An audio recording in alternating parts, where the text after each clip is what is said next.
Taste the Daily.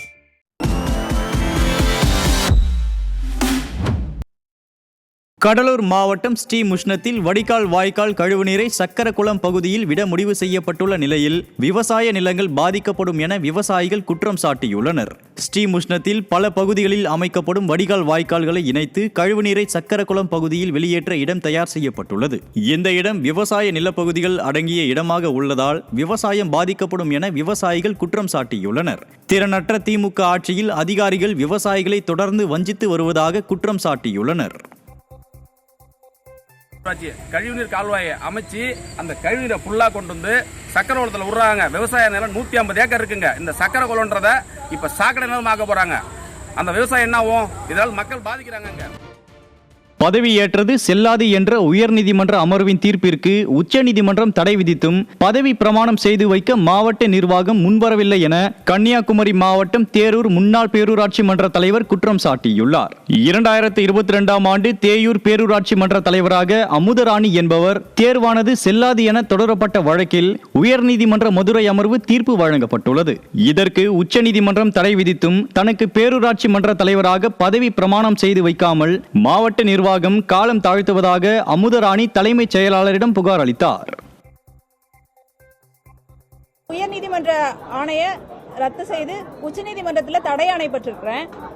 மாவட்ட ஆட்சித்தலைவர் அவர்களிடம் முறையான கடிதம் வழங்கியும் அவர்கள் என்னை இன்னும் பதவியில் அமர்வதற்கு எந்த நடவடிக்கையும் எடுக்கவில்லை.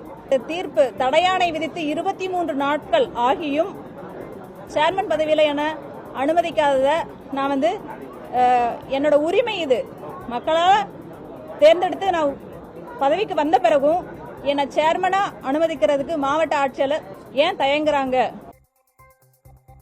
நீலகிரி மாவட்டம் கூடலூர் பழைய பேருந்து நிலையம் அருகே மாநில நெடுஞ்சாலையில் நீண்ட காலமாக காய்கறி, பழம், கீரை உள்ளிட்ட பொருட்களை விற்பனை செய்து வரும் நடைபாதை வியாபாரிகள் நகராட்சி அதிகாரிகள் கடைகளை உடனே அகற்ற உத்தரவிட்டதால் பெரும் அதிர்ச்சி அடைந்துள்ளனர்.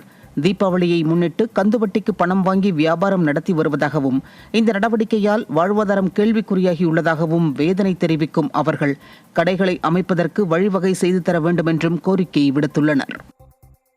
சார், நாங்கள் இந்த ஏரியாவில் 10-15 வருஷமாக கடை வச்சுருக்கோம் சார். எந்த டிஸ்டர்பன்ஸ் இல்லாமல் இந்த கோர்ட்டுக்கு இந்த பக்கம் தான் நாங்கள் வச்சுக்கிட்டு இருக்கோம். வைக்க சொன்னதும் பஞ்சாயத்தில் தான் அப்படி தான் வைக்க சொன்னாங்க. கோர்ட்டுக்கு இந்த பக்கம் தான் நாங்கள் வச்சுட்டு இருக்கோங்க. எங்களுக்கு சராசரியாக பார்த்தீங்கன்னா ஒரு நாளைக்கு 200 ரூபா 300 ரூபா தான் கிடைக்கும். இதை வச்சு தான் வாடகை கட்டுறோம், வட்டிக்காரவங்களுக்கு காசு கொடுக்குறோம். எங்கள் குழந்தைங்க, எங்கள் படிப்பு எல்லா செலவையும் நாங்கள் இதை வச்சு தான் பார்த்துக்கிட்டு இருக்கோம். இப்போ பார்த்தீங்கன்னா தீபாவளி சமயம் நாங்கள்லாம் வட்டிக்காரங்கிட்ட 10,000 20,000 50,000 வாங்கி தான் துணியெல்லாம் போட்டு காய்கறி போட்டிருக்காங்க. எல்லாமே இங்கே இருக்குது சார். நாங்கள் யாருக்கும் எந்த டிஸ்டர்பன்ஸ் பண்ணல.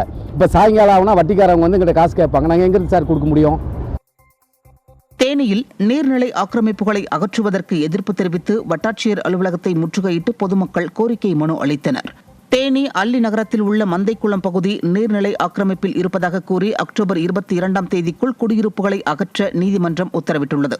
சொத்து வரி, குடிநீர், பாதாள சாக்கடை என நகராட்சிக்கு உரிய முறையில் வரி செலுத்தியும் விடிய அரசு உரிய கால அவகாசம் மற்றும் மாற்று இடம் வழங்காமல் அவசரகதியில் குடியிருப்புகளை அகற்றும் முயற்சிக்கு அப்பகுதி மக்கள் எதிர்ப்பு தெரிவித்தனர். தருமபுரி மாவட்டம் பாப்பாரப்பட்டி பேரூராட்சியில் நடைபெற்ற லஞ்ச ஒழிப்புத்துறை சோதனையில் முறைகேடு செய்த ஆவணங்கள் மற்றும் ரொக்கப்பணம் சிக்கியது. பேரூராட்சியில் செயல் அலுவலராக பணியாற்றி வரும் ஆயிஷா ஒப்பந்ததாரர்களிடம் லஞ்சம் பெற்றதாக கூறப்படுகிறது.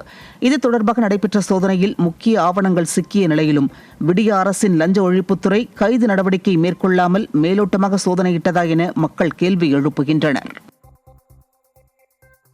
திருப்பத்தூர் மாவட்டம் ஆம்பூர் அடுத்த பெரிய மலையாம்பட்டு பகுதியில் கோயில் வளாகத்தில் நிறுத்தி வைக்கப்பட்டிருந்த இருசக்கர வாகனங்கள் தீயிட்டு கொளுத்தப்பட்டதால் பதற்றமான சூழல் நிலவுகிறது.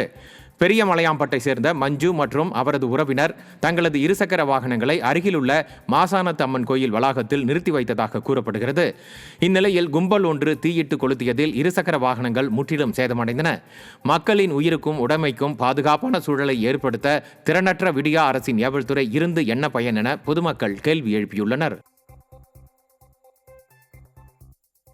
கடலூர் மாவட்டம் சிதம்பரத்தில் சிக்கன் ரைஸ் சாப்பிட்ட சிறுவனுக்கு வாந்தி மற்றும் மயக்கம் ஏற்பட்டது பரபரப்பை ஏற்படுத்தியது. வீரமணி என்பவர் தனது மகனுக்கு தனியார் உணவகத்தில் சிக்கன் ரைஸ் வாங்கி கொடுத்ததில் வாந்தி மயக்கம் ஏற்பட்டது. இதையடுத்து மருத்துவமனையில் தீவிர சிகிச்சை பிரிவில் அனுமதிக்கப்பட்ட சிறுவனை பரிசோதித்ததில் வாந்தி மயக்கத்துக்கு சிக்கன் ரைஸே காரணம் என்பது தெரிந்தது. இதையடுத்து கடைக்கு சென்று வாக்குவாதம் செய்த சிறுவனின் பெற்றோர் ஸ்டாலின் அரசின் உணவு கட்டுப்பாட்டுத்துறை உணவகங்களை ஆய்வு செய்யாமல் கும்பகர்ணனை விட கொடிய தூக்கத்தில் இருப்பதால் இதுபோன்ற அசம்பாவிதம் ஏற்படுவதாக குற்றம் சாட்டினர்.